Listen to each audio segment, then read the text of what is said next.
It is almost 11 o'clock here on the East Coast on Saturday, November 29th. My name is Brandon LeClair, your host of Wrestling Night in America, PWTorch's live daily cast that we have after every WWE Premium Live event and AEW pay-per-view. We are here tonight, of course, to talk about the just recently concluded Survivor Series War Games, the 2025 iteration, hailed from Petco Park in San Diego, California. First time Survivor Series has been held in a baseball stadium, and they certainly made use of the wide shots that they had, the drone shots over the stadium all night long. Arena looked big, it looked packed, a very good looking show. But to talk about the contents of the show itself, I'm not going to be doing that alone. We, of course, have many VIP members in the chat, and we invite all of you to join and participate as you are so inclined. And I am joined here by PWTorch's Javier Machado to break down the show with me. Javier, welcome to Wrestling Night in America. How's it going? Hey, Brandon, how's it going, man? I'm all right. This was a pretty significant departure from last week's show that I did with Greg, where we covered AEW Full Gear. That, of course, both a sprint and a marathon. As I said on that show, they go, from 8 o'clock until 12:30, quarter of one. And here tonight we had WWE going on the air at 7 o'clock, and they were out of there by just after 10. Certainly a much tighter show, only 4 matches on this card, but a I don't at the risk of kind of getting ahead of myself, I would say uneventful is one of the probably easiest ways to describe this thing. Inconsequential may be another. Javier, we were just kind of talking very briefly before we came on the air, and we're kind of wondering how much there really is to say about this show. I mean, I'm sure as we get into it, there will be things to talk about, but we might as well kick things off with the most recent of happenings, that being the men's War Games, the main event of Survivor Series. I'll run down here the bulk of the match and the result, and then I'll throw to you for your opening comments. We had Team Cody, comprised of Cody Rhodes, CM Punk, Roman Reigns, and the Usos, Jimmy and Jay, taking on Brock Lesnar, Logan Paul, Drew McIntyre, and The Vision, Braun Breaker and Bronson Reed. Paul Heyman was at ringside for the final stretch of the match once Brock Lesnar was brought to the ring. He was the final entrant for the heel team, as I'm sure everyone could have surmised. Braun Breaker, Bronson Reed, Brock Lesnar, Drew McIntyre, Logan Paul, your winners in just under 40 minutes. Braun Breaker scores the pin on world champion CM Punk after interference from a masked man who was not revealed on screen, but who most people have astutely deduced was more than likely the returning Austin Theory. Javier, I want to throw to you first. Anything you want to talk about match-wise, masked man-wise? Take it away. I mean, I actually had the Scorpion as the masked assailant. So I'm so happy to see him come back.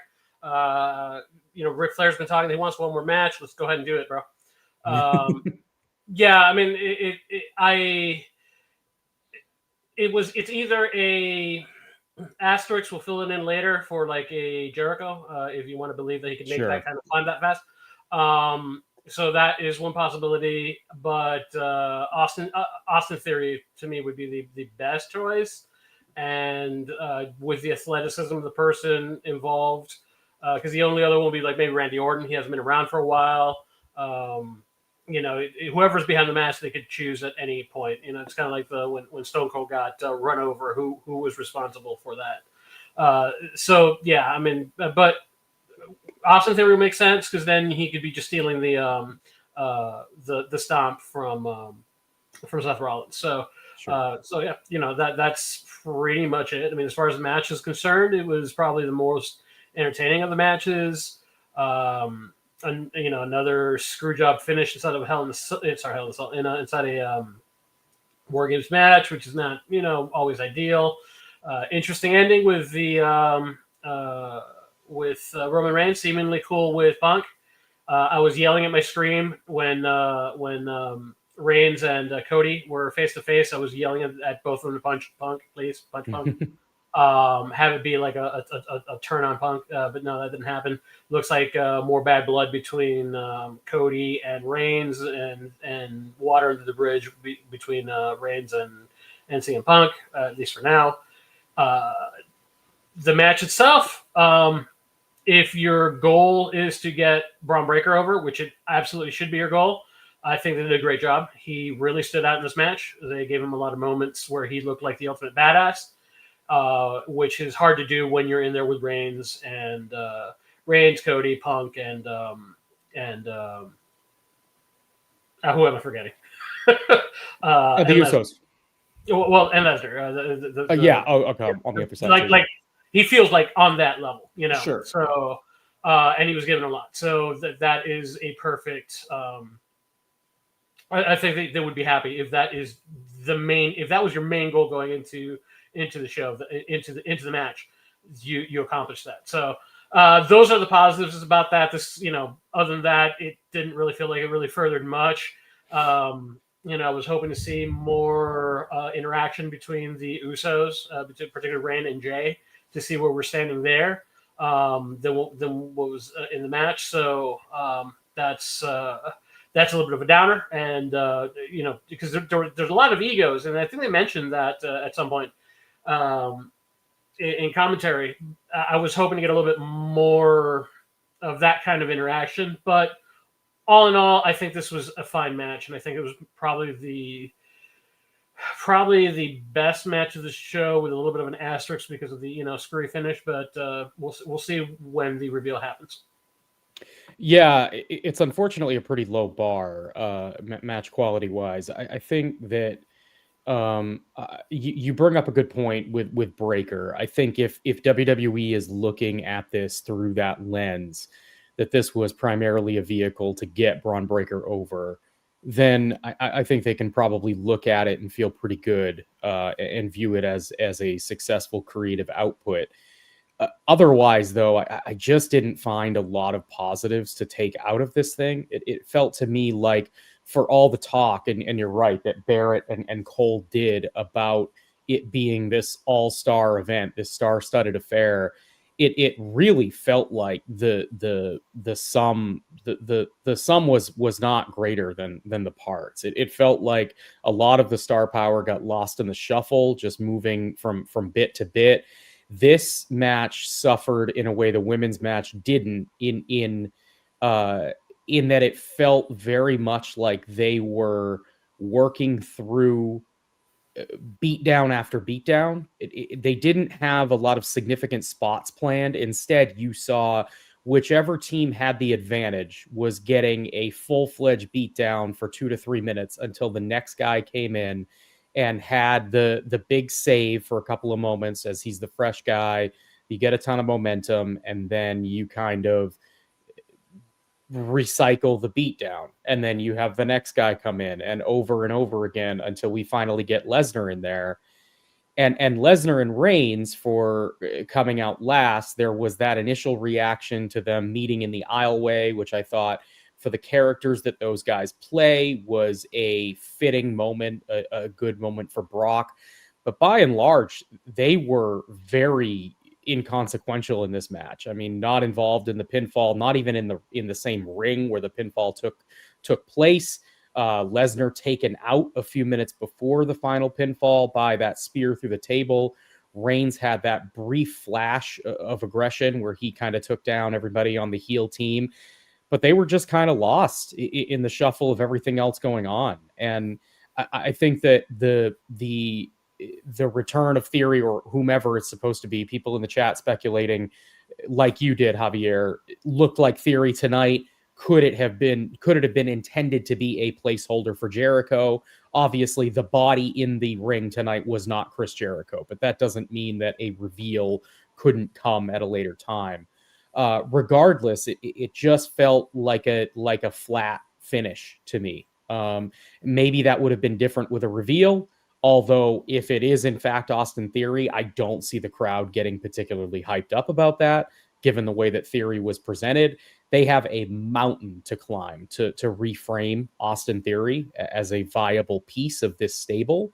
And I'm not saying they shouldn't try it, but it's a big task. Before we move too far on from the masked man situation, Javier, I do want to throw out one possibility that BJF levied in the chat, and that was that it was actually you who was the masked man who entered the cage, and that's why we had to wait to start the post show. Do you have any comment? No comment. No comment. Okay. I know I'm wearing black, but it's a Soundwave shirt, so it's not, you know. We and will. But that's because I'm in Florida. we will never know. Javier, I want to get your thoughts a little bit more on a couple of more beats in this match. We had the stare down between Roman Reigns and Cody Rhodes after the conclusion.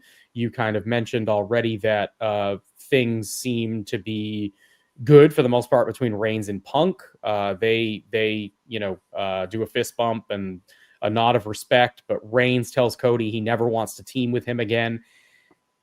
This felt a little odd to me. I know that there's history there and these two don't like each other, but for a comment like that to carry much weight, it would have felt to me as though something should have happened between them during the course of the match to tease and play out that dissension a little bit further. And we just didn't get any of that. The only dissension tease we got was Cody elbowing Punk in the face at the start of the match. And that was quickly brushed over. They got over it very quickly. Did it feel to you like they were missing a couple of beats here? Yeah, I mean, when we were watching the match, people was watching with, they felt like the match almost felt short, like they blinked and they missed it. Despite it building however long it went. How long did it go officially? You had 40. Yeah, about 40, but the actual, bell time would have been under 8. Yeah, so it did feel like you had a lot less to set up. So I wonder if it was cut short for time.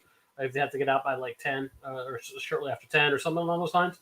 But yeah, it kind of felt that you did very, very little to set up any bad blood between most of these people. You had that one, like you said, that one moment with Punk that was never revisited. We never saw that again.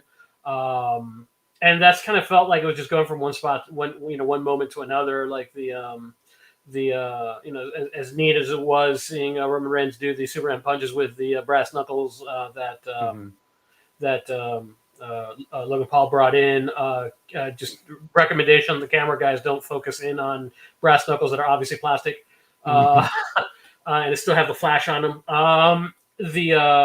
But yeah, so that was kind of that was like a fun moment. It was just a bunch of fun moments. I mean, overall for the entire pay-per-view, I didn't really have a problem with the actual wrestling, but it just felt more in terms of it felt like there were more exhibition matches than anything that was actually meaty and meaningful in any of the 4 matches.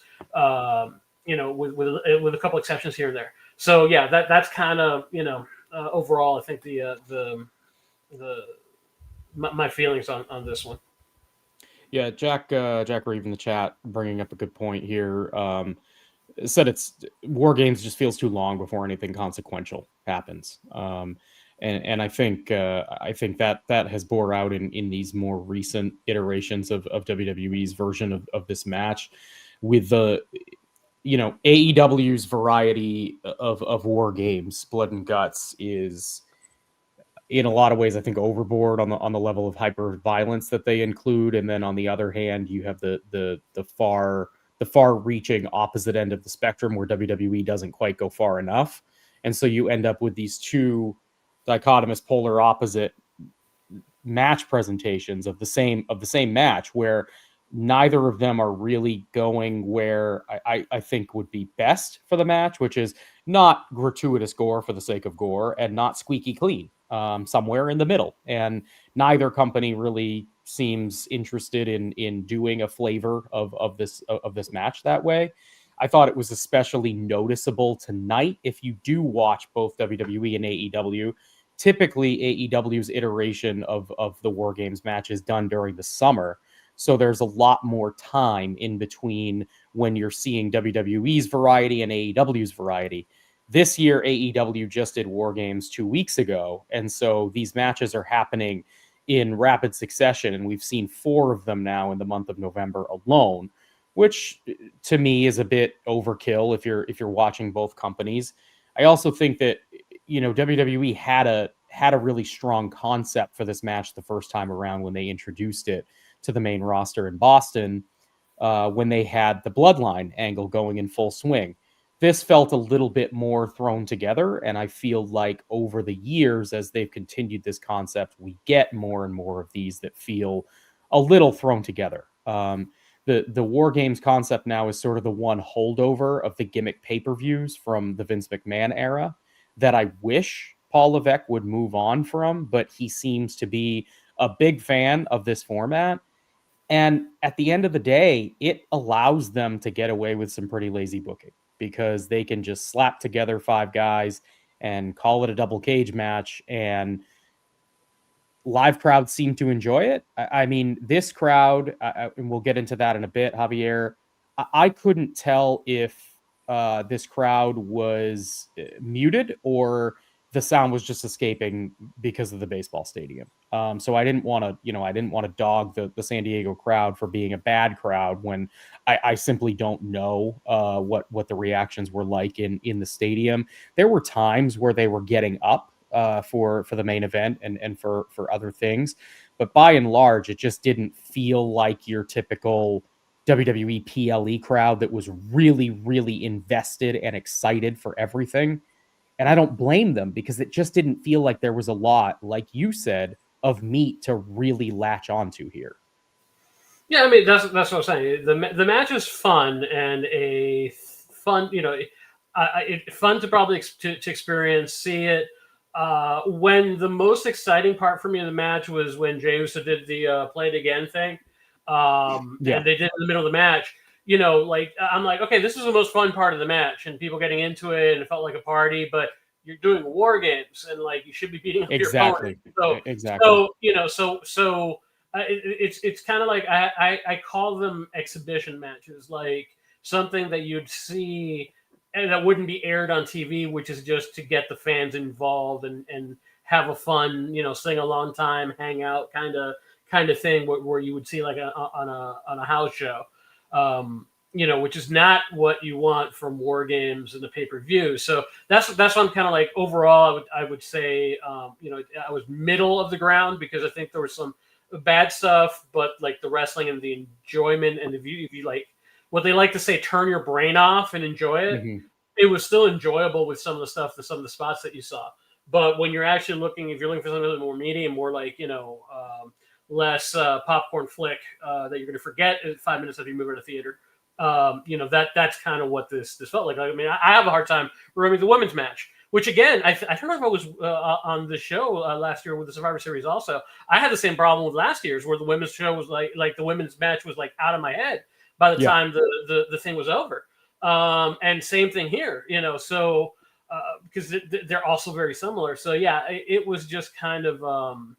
It was ultimately it was mid, but again with like it seemed like a fun time, but not like you're not accomplishing much. Yeah. Mr. Freshman in the chat saying Levesque as a booker needs to be re-examined. Seems to have lost whatever magic he had a few years ago. I think that has been a fairly common sentiment among people who frequent shows like this and who follow the torch over the last couple of years. It certainly coincides with the transition to a more corporate TKO, a more profit focused TKO. You could argue. I think the expansion into making Saudi Arabia a market for main level A level pay-per-views versus the standard B level affair that they were getting in the past has turned some fans off, and I think Levesque has been able to um, get complacent in his booking, and I think you're seeing that borne out in the television product on a week to week basis, and in some of these PLEs like this one. Javier, where are you at now? You know, several years into Levesque being head of creative, the one in charge of everything. Where are you now, just sort of big picture versus where you might have been a couple of years ago? Well, I remember at one point Levesque mentioned that he can't book the main roster like he booked NXT when it Mhm. was Black and Gold, because the fan of NXT who sit down and watch NXT are looking for a different kind of product that the general masses would want. I understand that. And it's been kind of like the main roster's kind of that pendulum is kind of swung back and forth. I don't think they found like a happy middle ground. One of the things that I've noticed with the last couple of weeks of shows, I've been enjoying the wrestling a lot more. So the and you can hear it with a lot more, and this is particularly because of the Cena tournament, where they're not afraid of having people lose. So you're not Yeah. most of these matches, with the exception of the one of the ones that the Vision was involved in, which I understand you're doing a storyline there. It was Carmelo Hayes. Carmelo Hayes going ahead because of a screwy finish, because I think it was Bronson Reed got counted out. Outside of that I believe they've mostly been clean or as clean as you possibly get. I think ultimately what they need to do is make losing acceptable again. Let these people. We talked about this yesterday on the post show, where they don't like doing Survivor Series elimination matches because multiple people have to do the job. Right. Get over it. Just at this point, get over that.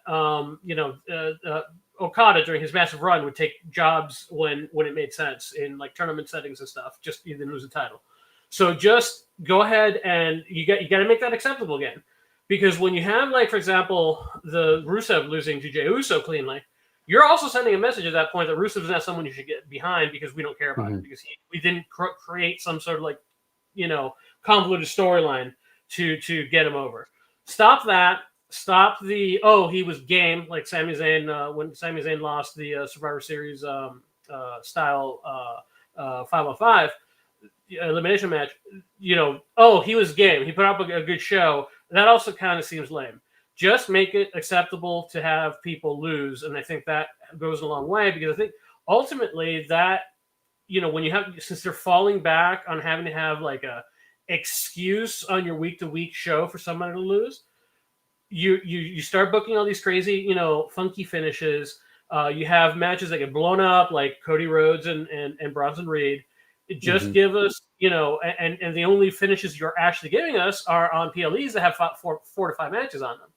So give us, drop that and make it okay for people to lose, and just go on from there. And I think that ends up fixing a lot of the booking. You get more into the kind of style that you had before, where it feels like an actual, like, sports, and in sports people lose. So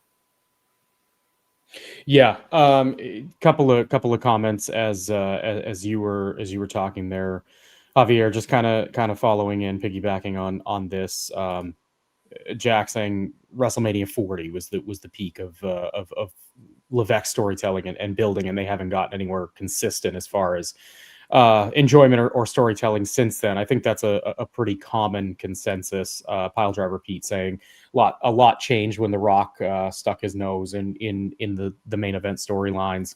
And Sadler noting that Triple H is certainly not going anywhere, and as much as the company may be in a creative rut, at least perceived to be by a lot of people in this sphere, they're doing record business, and these shows are doing huge numbers as far as in terms of in-person attendance and per ticket sales. I mean, their ticket prices are through the roof, and as much as we complain about that, where they're making it incredibly challenging for the average person to go to a WWE show now, the tickets are selling. If they weren't, they would have no choice but to lower prices, and they're not having to do that. So there is a marketability to what they're doing and the way that they're booking. It's just not the presentation that I think fans who really got back into the company with Vince's departure were hoping to see long term. All right, let's go and march through the rest of this thing. A little bit out of the ordinary here. Rather than take this thing chronologically, I figure we'll talk about the other War Games match last to kind of round things out. So let's go hit the undercard now. We'll go in order there. Talk a little bit about the Intercontinental title match. This was match number 2 on the show. John Cena defending his newly won the Intercontinental Championship against Dominic Mysterio. He was accompanied by Roxanne Perez and Raquel Rodriguez. Dominic Mysterio regains the Intercontinental title in just shy of 17 minutes, thanks to a whole lot of shenanigans. Raquel and Liv interfering early on off of an injury tease from Dom, or injury ruse from Dom. That led to their ejection and later brought out both Finn Balor and JD McDonough to play the foil to John Cena briefly before they were also ousted. And then the big return, the big surprise, was Liv Morgan coming to initially it looked like turn on Dom and perhaps help Cena retain the championship, but instead she slaps Dom and then turns and gives Cena a hug, and then kicks him below the belt. And we get a finishing sequence there that leads to Dom pinning Cena to regain the Intercontinental title. Cena losing his final PLE match for WWE. This was, Michael Cole noted, his 177th match on a pay-per-view or PLE. So certainly history making in that respect. I enjoyed this. I thought that it was a fun, overbooked mess. And I'm okay with one of those every once in a while, especially with guys like Cena and Dominic Mysterio. I thought Dom played his role exceptionally well, as you can always count on him to do. Cena got the big reaction from the crowd. I thought at that point, the second big reaction of the night, behind or in tandem with Rhea Ripley earlier in that match. I thought that Cena looked like Cena. I mean, Cena is kind of doing what you expect Cena to do at this stage of his career. He took some goofy looking bumps. He did some goofy looking moves, but the crowd ate everything he did out of the palm of his hand. And that was your final appearance for Cena on pay-per-view.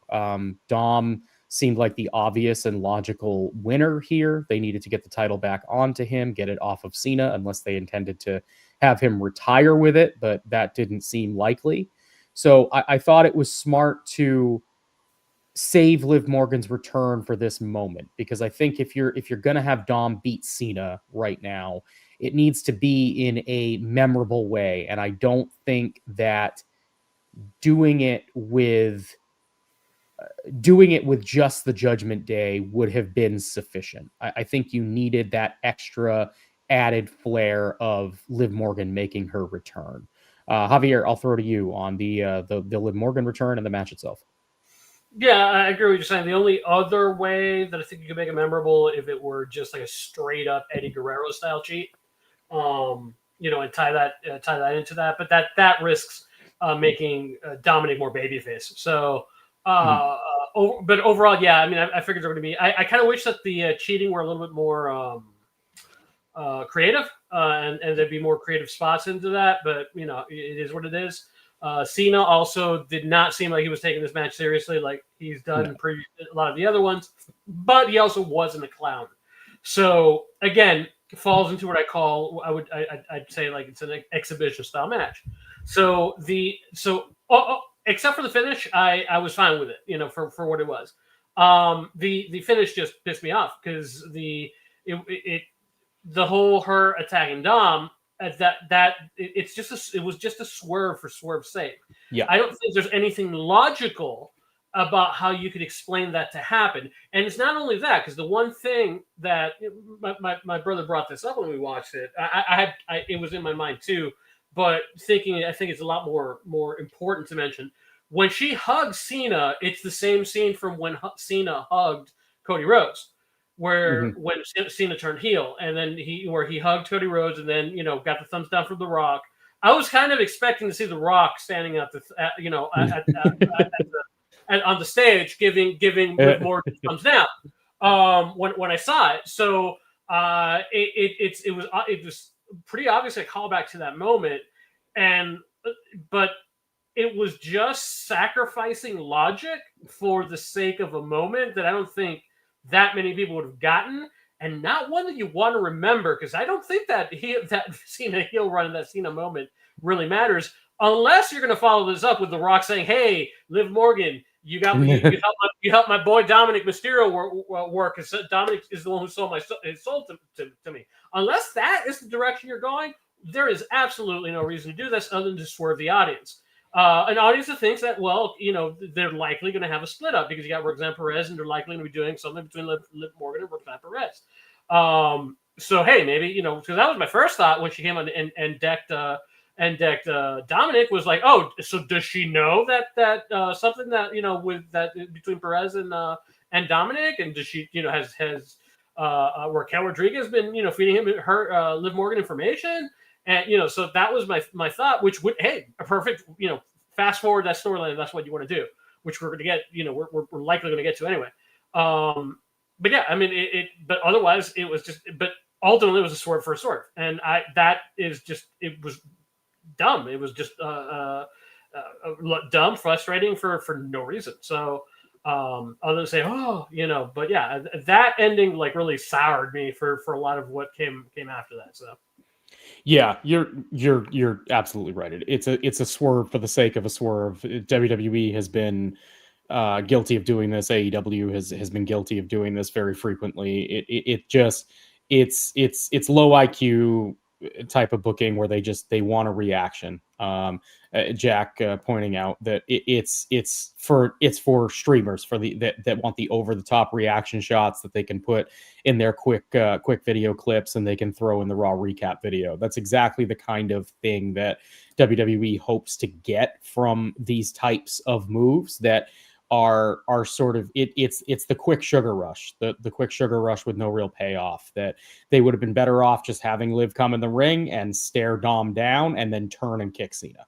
I mean, you can tease the dissension between Dominic and Liv without actually having her slap him when the eventual result is just her going back with Dom, as people I think hoped or expected to see. Other comments in the chat regarding this one, Mr. Freshman had said was expecting Liv to return at the Rumble and was surprised to see her tonight.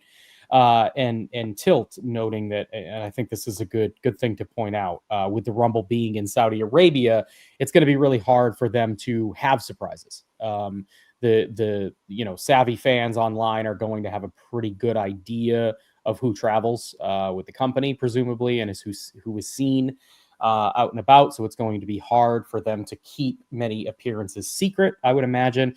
I would assume that it will also be a little bit harder to have like non-contracted wrestlers or TNA wrestlers make appearances this year, given how much goes into getting the talent over to Saudi Arabia. So I think that there is some credence to the idea that the chat is saying that they're getting a lot of these returns out of the way so that these people are back on the roster full time before the Royal Rumble. Jason D saying it was all about Liv nailing that look in her eyes when she hugged Cena, and it's true. It's about moments. That's what they want, even if they don't necessarily make sense. BJF disagreed with our take. He thought that moment was really well done. So I mean, there is going to be a split here. Some people are fine with the swerve there. So a couple of different takes there. Mr. Freshman saying least interested he's been in wrestling as a result. Too many booking for moments that lack storyline sense. And I do think that there was a lot of that tonight. And I think that's kind of in a large way um, guiding a lot of our sentiment about this show. That it did feel light on storyline and more focused on moments, like people are pointing out. Javier, anything else you want to add here before we keep going with the rest of the match or rest of the Just that card? just that booking for a moment is the equivalent of a movie putting up a scene or a moment just for it to be on the trailer. Yeah. Yep. Um, all right. It was though, I guess worth noting, Cena's final pay-per-view appearance. A incredibly storied career. They certainly sold very heavily the notion that it's going to be a party in a couple of weeks in Washington D.C. for Cena's final match. And Cena looked moved by the reaction from the crowd at the end there. He thanked the audience on his way out and had a cool moment with Stu and Stu's son there when he came out. So that was neat. I've been enjoying this version of John Cena, as corny as it can often be. I think him kind of being just free to be himself to some extent and really soak in the adoration from the crowd has been fun. After a disastrous heel run earlier in the year, really feels like they kind of brought things full circle, and I've for the most part enjoyed what they've been doing with him. All right, so we'll jump to match number 3, the Women's World Championship. Stephanie Vaquer defending against Nikki Bella. Vaquer, your winner in just over 12 minutes to retain the Women's World title. Seemed kind of like a foregone conclusion that she would retain here, but it was a way to get the women's championship on the card, get another title match on the card, and get Nikki Bella a big singles match for the title on a PLE. Javier, I'll toss to you first. Yeah, and to give Vaquer a meaningful win over a legend that they could say, hey, it could be Nikki Bella. I don't have much to say about this. This was a solid match. It was a pretty good match from Nikki Bella, and it was the finish that you needed, and that's what she wrote, man. I mean, I don't know what more I could add to that. So. Yeah, there isn't a ton here. I thought it was a fine match. I thought that both of these women worked hard. Generally, I have been um, Sadler saying that the crowd was really dead for this, and I do agree. This was sort of the low point as far as the crowd goes. They really struggled to get into this, despite what I thought was a decent job in building Nikki Bella into this spot.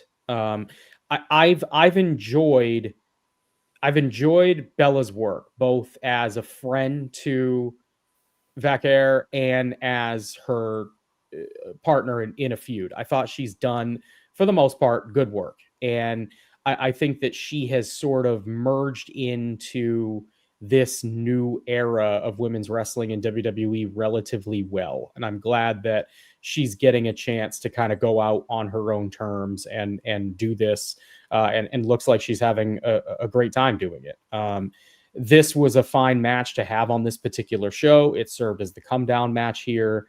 Vaquer is an incredible talent that they clearly see a ton in long term. And like you kind of said, Javier, getting her a win over a legend like Nikki Bella is a good move overall. No harm, no foul, I guess. I mean, this was a fine match, nothing particularly memorable. Crowd liked the Devil's Kiss spot, or the double Devil's Kiss spot, one on the outside on the table, and then a follow up in the ring. But other than that, this was just sort of a match that happened. There isn't a whole lot to say about it other than that. The chat wondering kind of where things go from here for Vaquer. How do you see this sort of extending into, say, WrestleMania season for Stephanie Vaquer? Do you have any particular opponent or set of opponents in mind that you think they could be setting up for? I mean, I haven't had time to think about it. That's something I got to put some thought into. I mean, you haven't had Rhea Ripley in the main event spot for a while. Yeah. Although they're both baby faces, so that smells like triple threat territory to me. Mm-hmm. So, particularly Liv Morgan coming back. You also have the fact that Io is it's Io that she's never that Ripley hasn't beaten, correct? That was the story they were telling me before. That Io. That Ripley's never been Io. Yes, Ripley has never beaten Io. Yes, yep. So like a three-way, the friends wrestling each other, the Kurt friends wrestling each other. That's kind of sort of the direction they're going, because I don't really see much else. I think the Liv thing is probably going to be end up with a lot of the Perez stuff. And with Rumble being there, that lets you jump ship too. So, but it looks like Charlotte and Jade are the dance partners going forward. So yeah, I think with Vaquer, it smells like multi-person match for WrestleMania right now. Anyway. Yeah, JC Scooby in the chat saying enough with the three-way matches. I mean, I certainly would prefer a one-on-one at WrestleMania, and that may be the way we go. I mean, obviously, it's very, very early, just total speculation. Others in the chat mentioning names like Bayley, Io Sky, obviously Rhea Ripley is thrown in there. Talking about people like Jordynne Grace being called up. She's kind of waiting in the wings. I don't know that they would spend a world title match on her at WrestleMania right out of the gate, where they have a lot of star power in that division right now. You also have Bianca Belair, who has got to be on the short track to return here sometime soon too. So she'll be involved, I would imagine, at the top of the card. A lot of the stories I've heard have been that she's had setbacks, because apparently she had like multiple breaks in her hand in bad places. So I have heard a lot of that. That could also be a little bit throwing you off the track because she's the most likely one to be a surprise at Rumble, because they just know that she's traveling with her husband. So she's more likely to be a surprise there. If you get Charlotte and Jade out of the way at Rumble, then you could set up a Belair win to set up Belair and Jade for WrestleMania. Something Which along those would lines. make a lot of sense, yeah. And I would assume, I mean, Belair at this point, she obviously has had setbacks. That injury was supposed to have like a 6-week timetable, and we're going on like 9 or 10 months at this point. So I would assume that she's over the setbacks, but maybe not. I mean, maybe there's been additional along the way. I'm not sure. But a lot of good names thrown out there. I mean, like I said, aside from Belair being thrown out, Jade Cargill obviously talked about, Charlotte Flair. You still have Rhea Ripley waiting in the wings, Io Sky, and you have all of their history there. Becky Lynch is someone that we didn't talk about but was mentioned in the chat. So a lot of names, a lot of different directions they can go here for Vaquer heading into WrestleMania season. All right, let's move on. Talk about our final match of the evening, and this one involved a lot of those names that we were just speaking about. The second of or the first of 2 War Games matches on this card. The women's War Game match kicked off the show. Rhea Ripley, Charlotte Flair, Alexa Bliss, Io Sky, and AJ Lee taking on Becky Lynch, Nia Jax, Lash Legend, Asuka, and Kairi Sane. The baby faces, AJ, Rhea, Io, Charlotte, and Alexa, your winners in just shy of 41 minutes. AJ Lee made Becky Lynch tap out to the Black Widow. And Javier, I'll throw to you first. Yeah, I mean, pretty much all it furthers is Becky Lynch versus AJ Lee again. So hopefully this means that the feud between Bliss and Charlotte versus the Kabuki Warriors is going to be done, and then we move on, because SmackDown has desperate need of baby faces, babyface women, because if your top roster on the babyface side right now is BFAB and Michin, so so putting Alexa Bliss and Charlotte back in singles contention, I think, is a wise move. And like I said, it likely is Jade and Charlotte going forward. So and this gives you time to have a Bliss Jade program before you get to WrestleMania, because I think you'd rather have Charlotte at WrestleMania than Bliss. But yeah, so I mean, outside of that, I mean, the match was what it was. I'm personally tired of the Io Sky trash can off the top spot. Yeah. It was cute the first time. It was nice the second. Now it's kind of just like it's kind of like the Kofi, Yep. avoid the elimination of Rumble. That by the time you're doing like the fourth time, this is like the fourth, fifth sequel of the of a franchise that hasn't reinvented himself. Wow, this time she put the word EO on the on the trash can. So yeah, I mean, it was fine for what it was. Another one that was, if had been in the crowd, I would have enjoyed it. When you've seen that many, when you've seen already enough of war games, it starts just becoming rote, particularly when it's like a date destination of the match is happening on this date. Which is what I think like really hurt Hell in the Cell. Well, where it was a specific date. War Games has the same issue, and the thing is, I think War Games is more of a Triple H baby than a Vince McMahon one. So the fact that it basically replaced what would be the traditional Survivor Series match they used to have. I mean, to be fair, I don't know. I'll ask you. Do you prefer Survivor Series with the two War Games? And I know that it's not an absolute binary choice. I have Wade in my ear right now. But if you have to choose, and gun to your head, what would you choose? Just the War Games as it is right now, and you just have to force a storyline to take place in War Games, or the Red versus Blue that they've done in the previous past with the Survivor Series match and sort of so you're giving me brand warfare or War Games. I don't get like old school Survivor Series 5-on-5. No, you do not get old school Survivor Series.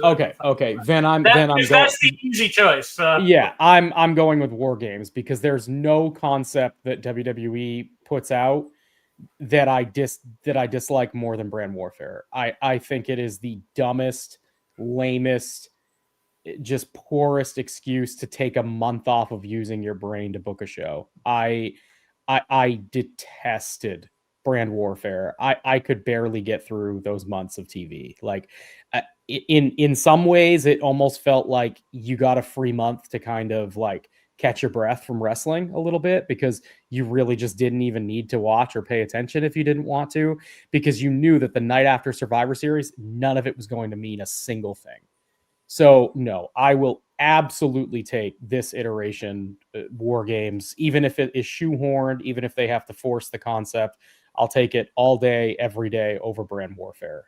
But if I had my way, I would return Survivor Series to form and do your traditional 4-on-4 or 5-on-5 tag team matches.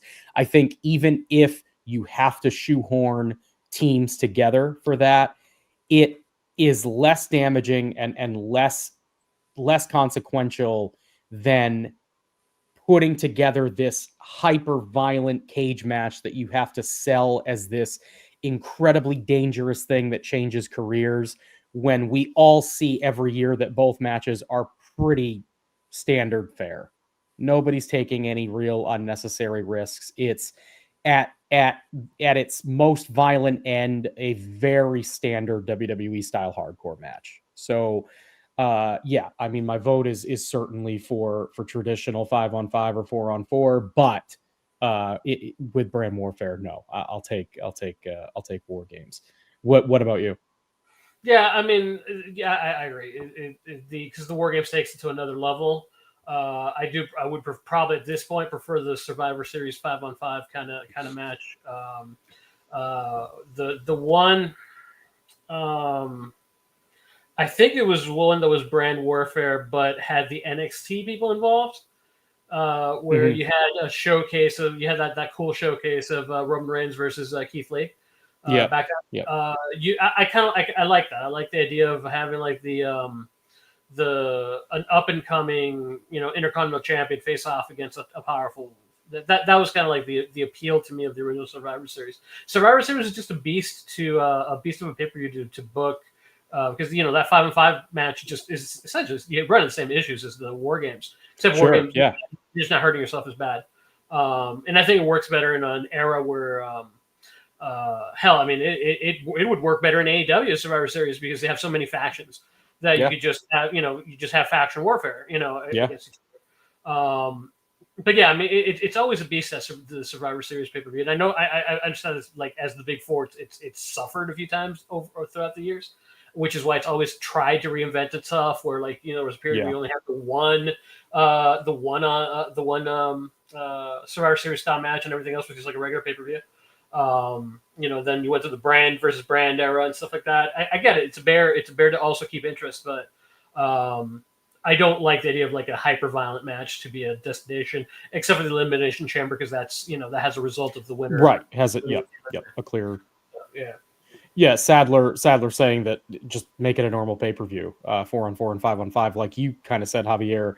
It often has no stakes, and it presents the same issue as the War Games match does, where you're booking this calendar event where you sort of have to shoehorn in teams that don't necessarily make sense just for the sake of getting one of these matches.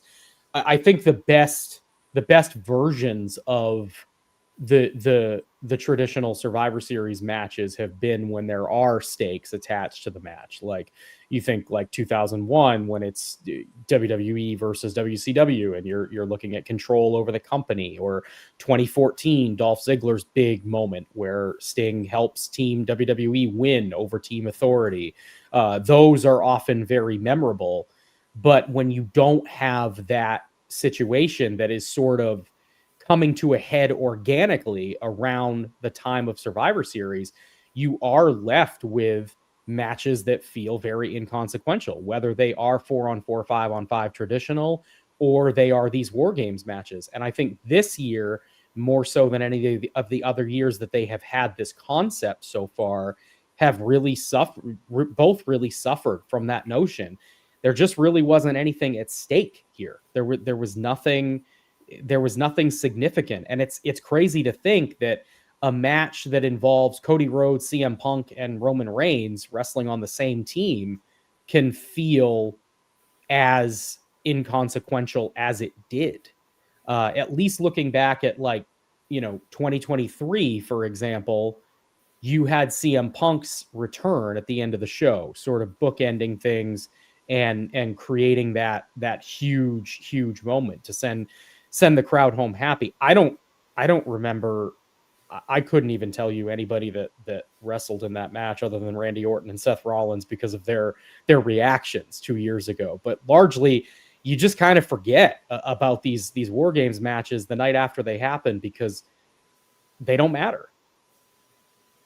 Yeah, this was a big conversation that we had yesterday on the SmackDown post show. We agreed not to call them stakes and call them ramifications.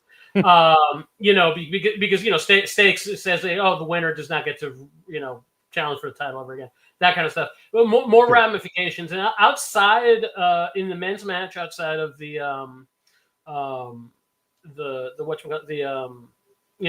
mystery of who is the masked assailant. Outside of that, and you just tease these two. I was hoping to get something like, if the heel team lost, Lesnar blames Braun Breaker and they get into it to set up a feud within them, or an implosion of the heel team. That their egos are too big because they were setting up the egos of the baby faces. And hey, this is a perfect time for, hey, we're worried about the babyface egos, but here you have Brock Lesnar in the middle. He's a walking time bomb in the middle of these people. So maybe he starts spearing everybody in the ring, kills everybody, and walks away. And him stepping out is what causes the end of the match. I mean, something like that. You can expect that from Brock Lesnar. So yeah, or like furthering of the story of what's going on with Jay and Jimmy and Reigns. That felt like was not further just an iota. And this is you don't have Reigns showing up every week to week to further out what the relationship is. I really loved the Monday, the go home, the actual real go home show, since SmackDown is basically the pre-show for the pay-per-view. The fact that you had the the two I use some sexual innuendos on my podcast. Basically Cody and CM Punk measuring the size of the title belts. Mm. And talking about and then Reigns showing up and saying, while your egos are out of control, who's leading this team? Mm-hmm. You're losing focus. And then in came Jay, and Jay gave he gave the, hey, we got to get together. And he came across on Monday that he was the leader of this team. Because and then he winds up climbing the cage for running back his theme song. Yeah, but and that moment felt like, because I've called it since for a while that the way that Reigns is working with Jay is that he's trying to set Jay to be the actual tribal chief. When he said way back, what was it? Was it the Saudi show or the Perth show? I forgot where it was. Where he said, "There's only one way this is going to work," and Jay took it to mean that, oh, that's him saying that he takes the lead. I've always said that what he meant was that only one way it's going to work is that Jay is the one making the calls now. So I was expecting to see something more of that. I did see it on the Raw. I was expecting to see a little bit more furtherance in here, like Jey Uso taking control of the situation during the match, and all he did was run his song back. So he didn't. That's the most disappointing thing about that match is that I was expecting Jay to get the Braun Breaker treatment on the babyface side, and he did. So. I think you're kind of hitting on the thing that I wasn't able to verbalize to this point, but what I think was most lacking from these matches, and it's that in the past WWE has done a very good job at in matches where it feels as though they should be upping the amount of violence and brutality. They often, to get around that, they will go deep in the weeds with effective storytelling and facial expressions. If you look at the history, the matches between like Roman Reigns and Jey Uso and Hell in a Cell, those were not overly violent, but they felt brutal because of the way that Roman Reigns was inflicting psychological torture on Jey and on Jimmy in that match. You look back at the first iteration of War Games when it was all about the bloodline and the story of whether or not Sami Zayn would, when push comes to shove, actually be able to take out Kevin Owens in that situation. The emotional consequences of those matches and those situations elevated those matches to make them feel more important than I think they were on the surface, just in terms of a raw, this guy versus this guy versus this guy kind of situation. And neither of those matches had that tonight. They didn't get into the weeds with their storytelling, and they had opportunities to do that. And you brought up several of them. We just didn't see any of it. It felt like more of a punt on storytelling and just let's get 10 wrestlers in a cage for 40 minutes and book some cool spots. And with the women's match, okay, because the women that were involved outside of Charlotte, maybe Bliss and Rhea Ripley, Becky and AJ Lee. None of the others are top right now in challengers for any of the top titles. None of them are like particularly what's the word looking for? Engaging storylines. Outside of, like I said, AJ Lee, and I mean that's the only one right now is AJ Lee and Becky Lynch. So I understand that one. You just had to have it because you have to have both genders on the show because the men's one, when they packed it with, you're packing with wrestlers who are not around. You're packing it with Roman Reigns, who's just once in a while, once in the blue moon, and Lesnar once in the blue moon. You want to emphasize that you want to make their appearances matter.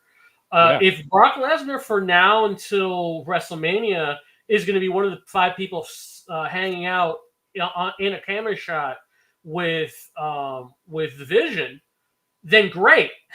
That makes the Vision look awesome. That shot at the end when you have the 5 members of the Vision, potentially, that, where you had Drew McIntyre, badass, Logan Paul, not badass, but like, just scumbag and top heel. Bronson Reed, who's been a godsend as as like the best like gatekeeper to the team that you could probably ever ask for. And Braun Breaker, which is the next one up. So you had this, and Brock Lesnar and Braun Breaker. I'm not sure who I said, and Braun Breaker, who's the next man up. So that image with Heyman in the middle of them, and these are my guys. I'm looking at them like, you get that impression of like, okay, who can stop them? But if Brock Lesnar's not going to be there every week, you're going to take and he's not. He's not. I guarantee you that the reason that they did not have those cages outside is because neither Reigns nor Brock wanted to sit in the cage waiting for his turn to come out. That's got to be the reason. I mean, okay, maybe I'm wrong. I'll admit, maybe I'm wrong. It might be because of the staging might not have allowed for it. You could have made that could have been a convenient. Yeah, that could be a convenient excuse, but you could work around that. I thought it was better. I thought it was better that they did it this way. You get drama. I do like the drama of the cages with people like sure, chomping a bit to get into it.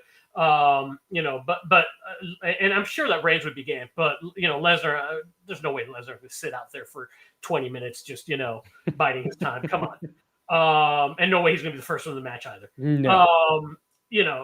So that's kind of where I had no idea where I'm going with this, so I'm gonna go ahead and toss back to you.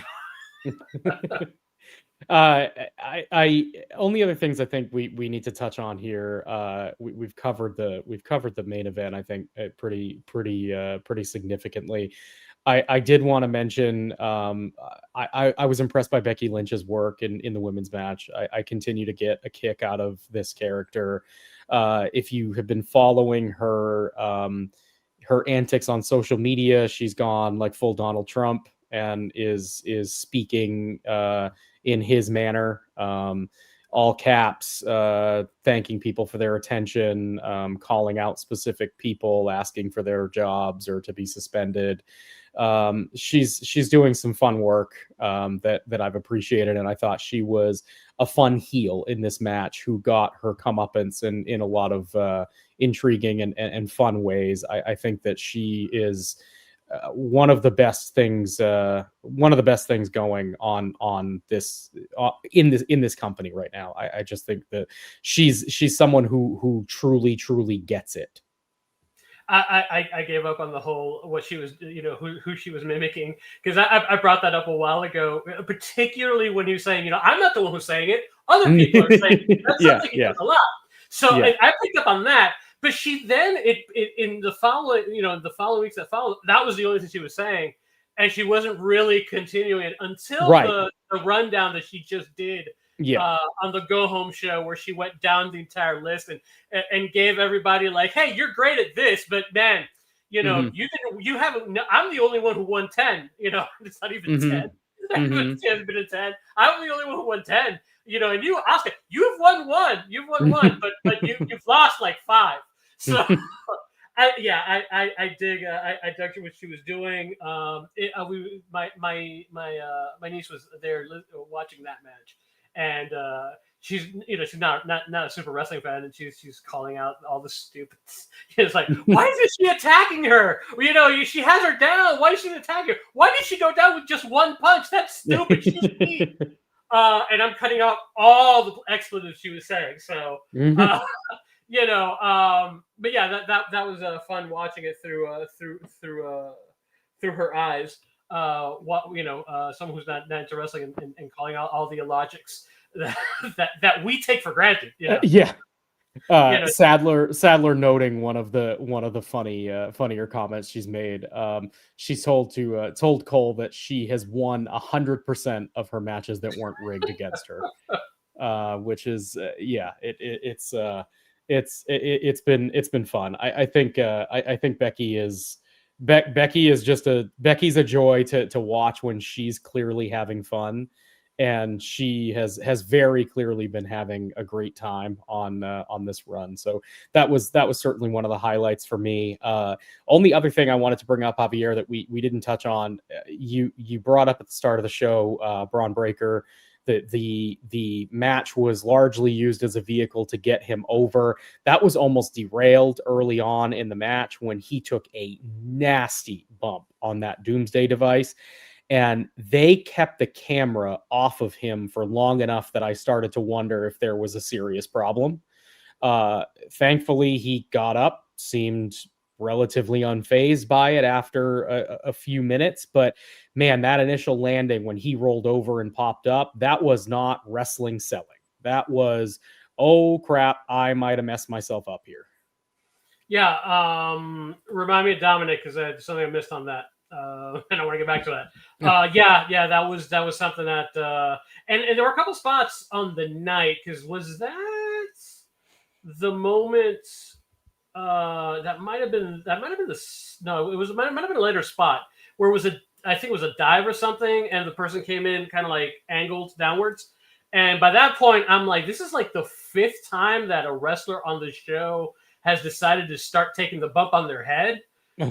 Where instead of like being on the right angle, they're like kind of tilted forward, or like things weren't about to hit right. And I'm like, I kind of wish that take it easy a little bit. But yeah, the Doomsday device. The first thing my brother said is like, that's why it's one of those dangerous moves that you can take if you don't rotate properly. And yeah, it was a scary moment. I thought it was more concussion than neck issue, because it was more like the head that hit. So, but and the way that he came up too, he kind of had that glassy, like, where am I, kind of that look. Yeah, or I want to get up real quick to no sell the fact I might got a concussion. It happens. But yeah, that kind of like that did ring a bell. That's not the euphemism I was looking for, but yeah, that did come to mind when I saw that. And go ahead with Dom. Yeah, the Dominic thing. So, I mean, if what happened to Penta, because I understand Penta's okay from the last reports I heard, after they stopped that match. I mean, either that was just a setting for this moment, or they used that moment to sell this moment. Yeah. Because as much as I hate, and I hate when you fake an injury. It bugged me to no end with whenever Danielson would sell that. Oh, I broke my neck again, and yada yada. So I hate it. I hate it when they stop the match. But the fact that they used again, I don't know. I'm assuming that the Penta one was legit, and it was like almost identical spot, and they called it out that it's almost identical spot. And I've seen particularly AEW wrestlers take bumps like that, and sometimes it'll hurt and sometimes not. It looked like legit, it looked like a legit screw up, all together. And then when all the shenanigans started, it caught me by surprise. I'm like, I didn't completely say, hey, this is a legit thing, but it felt more. I was like 99% sure it was legit. Again, I don't love being tricked in that respect, where I'm actually worried about the wrestlers, real life outside of, because you're already taking me out of the kayfabe and into the world of, right. So I'm giving them, I'm praising how they trick me. I'm praising it, although I hate it at the same time. You know what I mean? But like they did it. They pulled an awesome con job. The con job was great. Just wish they wouldn't do that kind of con job. Yeah, that makes sense. I tend to lean in the direction of they used Penta's legitimate injury, or stinger, whatever it happens to be, to it was just a convenient addition to this match. They saw what happened to Penta and thought, we can recreate that safely, but it did look identical. So you have to wonder, like, I wonder if they practiced that, like for Dom to land in a way that genuinely looked like it could have resulted in an injury. But yeah, I'm with you. I mean, it was a well executed spot, but I don't like when they try to sell the idea that someone is legitimately injured. I mean, you can do an injury angle in pro wrestling and make it glaringly obvious that it is part of the show, but this was not that. This was very clearly an attempt to swerve the crowd into thinking that it was a legitimate injury, the same way that Penta's was. I don't think it was.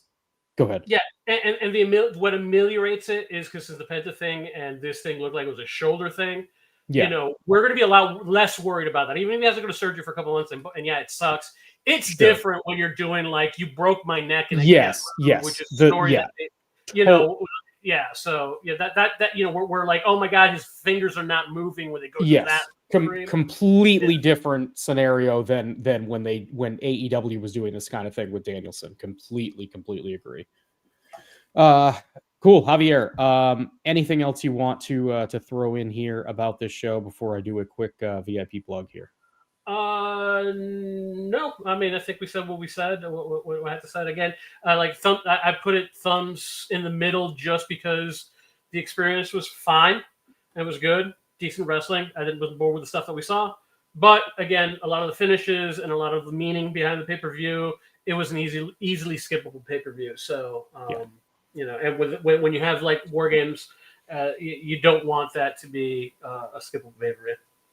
Yeah, I am definitely on the lower toward middle end of thumbs in the middle.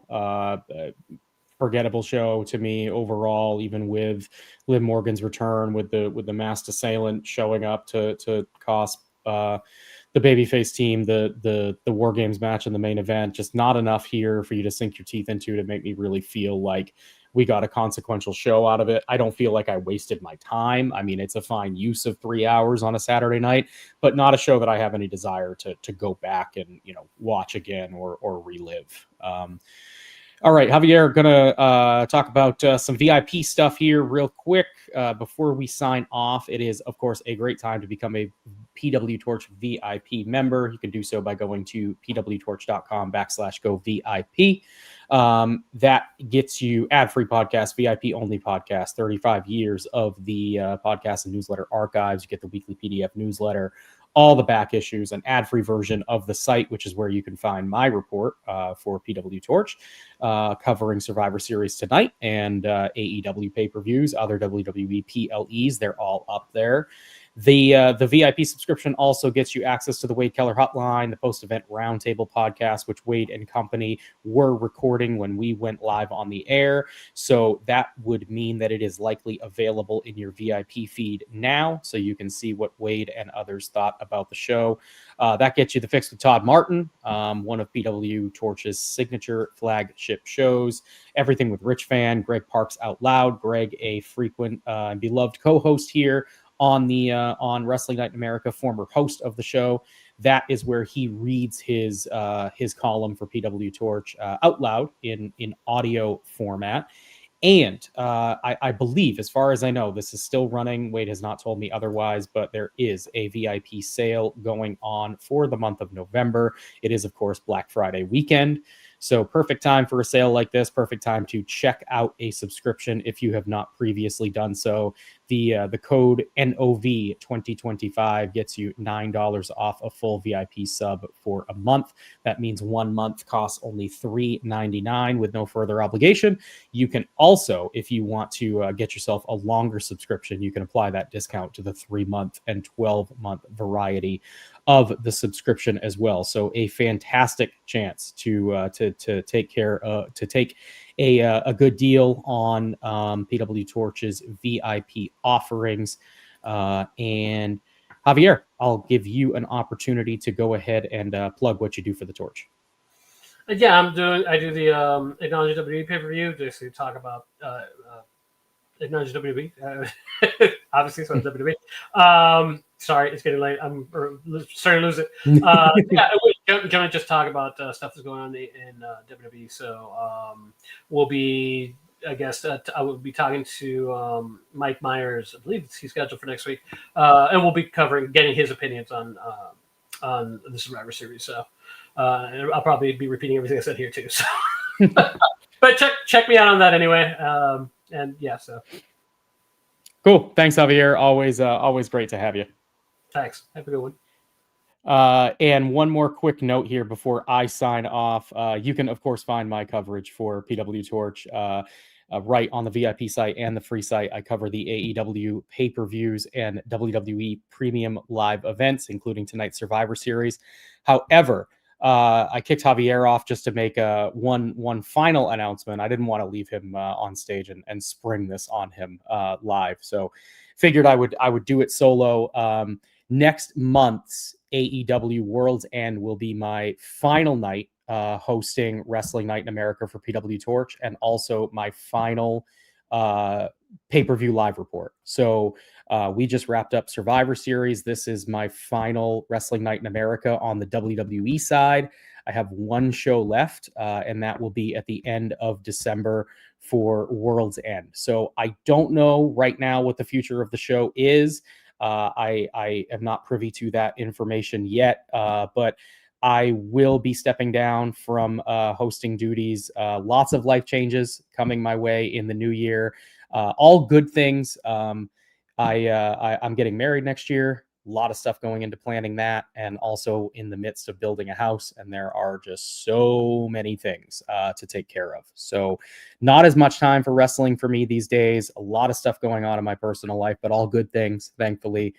So I just will not have time to devote to the torch as I once did. But I did let Wade know that I am still available for occasional co-hostings and hopping on here on the live cast if it does continue in whatever capacity.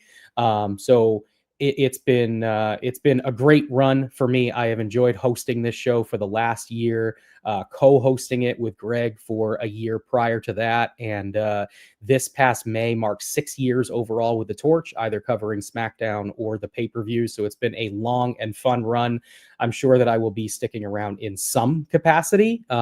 You'll probably see me on occasion, but this next month will mark the end of my full-time run as the host of Wrestling Night in America. Thanks so much for all the kind words in the chat, and as always, the participation in the chat for this show. Hope to see you for my last one next month for World's End. Again, thanks so much to Javier, and for everybody that chatted in. This has been Wrestling Night in America.